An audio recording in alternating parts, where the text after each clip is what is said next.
সাধারণত ঘরের শীত কেটে দুর্বৃত্তরা টাকা পয়সা স্বর্ণ অলংকার লুট করে থাকে।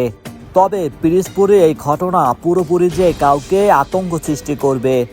জানা যায় বৃহস্পতিবার গভীর রাতে ইন্দুরকানী উপজেলার বালিপাড়া ইউনিয়নের ঢ্যাপসাপুনিয়া গ্রামের মিদ্দারহাট এলাকায় জেলে মোহাম্মদ জাহাঙ্গীর হোসেনের বাড়ি না থাকায় একদল দুর্বৃত্ত তার ঘরের শীত কেটে প্রবেশ করে স্ত্রী জেসমিন বেগম, মেয়ে ইয়ানা আক্তার ও নাতনি জুয়েনাকে এলোপাতাড়িভাবে কুপিয়ে গুরুতর জখম করে। পরে তাদের ডাকচিৎকারে স্থানীয়রা তাদেরকে উদ্ধার করে প্রথমে পিরিজপুর সদর হাসপাতালে নিয়ে যায়। সেখানে অবস্থার অবনতি হলে উন্নত চিকিৎসার জন্য খুলনা সিটি মেডিকেল হাসপাতালে ভর্তি করা হয়। আহত জেসমিন বেগমের অবস্থা আশঙ্কাজনক। আহত জেসমিন বেগমের ভাসুর আবু হানিফ জানান, বৃহস্পতিবার সকালে আমার ভাইয়ের নাতনি আহত অবস্থায় আমাদের ডাকলে আমরা ভাইয়ের বাসায় গিয়ে তার স্ত্রী, মেয়ে ও নাতনিকে উদ্ধার করে হাসপাতালে পাঠাই। তবে কে বা কারা কুপিয়েছে তা আমরা জানি না। আমরা অপরাধীদের কঠোর শাস্তি চাই।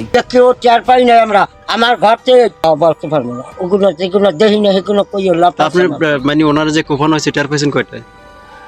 মাইয়ের ছোট মাইয়ের দৌড়ি আমার ঘরে গেছে। এই মার জানি কি হয়েছে, রক্ত দেই কথা কয় না হরে কেমন।